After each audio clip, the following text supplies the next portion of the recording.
Good morning to everybody. Union public service commission 2024 civils ఫలితాలని ప్రకటించడం జరిగింది. నేను ఈ వీడియోలో ముఖ్యంగా తెలుగు రాష్ట్రాల్లో విజయం సాధించేటువంటి విద్యార్థుల గురించి ప్రస్తావించదలుచుకున్నాను. ఆల్ ఇండియా లెవెల్లో మనకి first, second, third, fourth, fifth ranks ఇవన్నీ కూడా మనకి అందరికీ తెలిసిన విషయమే. అది ఉత్తర భారతదేశానికి చెందిన వాళ్ళు, తర్వాత వేరే వేరే రాష్ట్రాలకు చెందిన వాళ్ళు దానిలో ఉన్నారు. ముఖ్యంగా మన తెలుగు రాష్ట్రాల్లో వాళ్ళు విజయాన్ని ఏ విధంగా సాధించారు, వాళ్ళ యొక్క బ్యాక్గ్రౌండ్ ఏంటి అనేటువంటి అంశం గురించి ఈ వీడియోలో చెప్పదలుచుకున్నాను. ఏం చేతనంటే అంశం అనేది మనకి మన తెలుగు రాష్ట్రాల్లో ప్రిపేర్ అవుతున్న వాళ్ళకి, అంటే మళ్ళీ నెక్స్ట్ 2025 సివిల్స్ ప్రిపేర్ అయ్యే వాళ్ళకి, అదేవిధంగా వచ్చేసి TSPSC group 1, APPSC group 1 prepare అయ్యే వాళ్ళకి మంచి స్ఫూర్తిగా నిలుస్తుంది. మనకి తెలుగు ముఖ్యంగా కూడా మనకి తెలుగులో రాష్ట్రాల్లో మనం చూసినట్లయితే పల్నాడు జిల్లా నుంచి మనకి దాదాపుగా కూడా ఇక్కడ 3 ర్యాంకులు వచ్చినట్టుగా తెలుస్తుంది.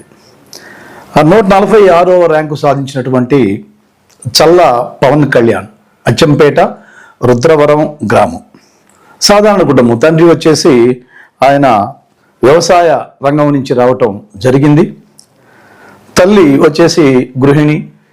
అతను వెంకటేశ్వర బాలకుటీర్లో స్కూల్ స్టడీసు, శ్రీ చైతన్యలో ఇంటర్మీడియట్, ఏరోస్పేస్లో బీటెక్ చేసి ఆ తర్వాత ఢిల్లీ వెళ్ళి కొంతకాలం ప్రిపేర్ అయ్యి అనుభవంతో ఈ విజయాన్ని సాధించాడు. సాధారణ కుటుంబానికి చెందిన వాళ్ళు విజయాలు ఎలా వస్తున్నాయి అన్నదానికి ఇది ఒక ఉదాహరణ. ఇక మనం ఇంకొక ర్యాంకు మనం పరిశీలించినట్లయితే 591 యామిని లక్ష్మీదేవి, నరసరావుపేట. ఈమె యొక్క బ్యాక్గ్రౌండ్ చూస్తే కంప్లీట్గా ఒక నిరుపేద కుటుంబం. నిరుపేద కుటుంబం అంటే తండ్రి గారు ఆయన కాలం చేయటం జరిగింది, తల్లి టైలరింగ్ వృత్తిలో ఉంది. తన యొక్క ఇద్దరు బిడ్డల్ని బాగా చదివించాలనే ఉద్దేశంతో ఆమె కష్టపడుతూ రెక్కల కష్టంతో వాళ్ళని చదివించడం జరిగింది. ఈ యామిని లక్ష్మీదేవి అనే ఆమె ఒక మంచి లక్ష్యాన్ని ఏర్పాటు చేసుకొని ఉన్నత స్థితికి ఎదగాలి, సివిల్స్ సాధించాలి అనే దృక్పథంతో ఈ యొక్క ర్యాంకును 591 ర్యాంకు 2024 సివిల్స్లో సాధించడం జరిగింది. ఇంకా 3 మనం చూసినట్లయితే చదువుకి పేదరికం అడ్డు కాదు. సత్రపల్లి అంబేద్కర్ నగర్ దళిత కుటుంబానికి చెందినటువంటి పెండెం ప్రత్యూష్ 797వ ర్యాంకును సాధించాడు. అంటే ఒక సాధారణ కుటుంబం, చాలా సాధారణ కుటుంబం. తండ్రి వచ్చేసి ఒక సాధారణ న్యాయవాది, తల్లి వచ్చేసి మనకి గృహిణి. మరి ఈ మంచి లక్ష్యాన్ని ఏర్పాటు చేసుకొని పెండెం ప్రత్యూష్ కూడా 797తో ఈ పల్నాడు జిల్లాలో ఈ 3 ర్యాంకులు అనేవి చాలా స్ఫూర్తిగా నిలిచారు. ఇంక ఇవే కాకుండా మనం పరిశీలించినట్లయితే రెండు తెలుగు రాష్ట్రాల్లో దాదాపుగా కూడా 50 పైగా ర్యాంకులు 2024 ఫలితాల్లో రావటం జరిగింది. వాటిని మనం పరిశీలించినట్లయితే 94th ర్యాంకు, 94వ ర్యాంకు చక్కా శ్రీనాథ్, కాకినాడ, పిఠాపురం. ఇతను ఫస్ట్ అటెంప్ట్లోనే సాధించినటువంటి విషయం అర్థమవుతుంది. ఫస్ట్ అటెంప్ట్లో సాధించడం అంటే మంచి గొప్ప విషయమే చెప్పుకోవాలి. అదేవిధంగా మనకి 119వ ర్యాంకు చెన్నం రెడ్డి, శివ గణేష్ రెడ్డి, అగ్రికల్చరల్ కుటుంబం. వీడు వచ్చేసి రాయలసీమ ప్రాంతానికి చెందినటువంటి వ్యక్తి. అదేవిధంగా 151వ ర్యాంకు 151 ర్యాంకు నేలటూరు శ్రీకాంత్ రెడ్డి. ఇతను కూడా చెన్నూరు అనేటువంటి గ్రామం నుంచి, రాయలసీమ ఏరియా. ఈ 2 కూడా వైఎస్ఆర్ కడప జిల్లాకు చెందినటువంటి ర్యాంకులు.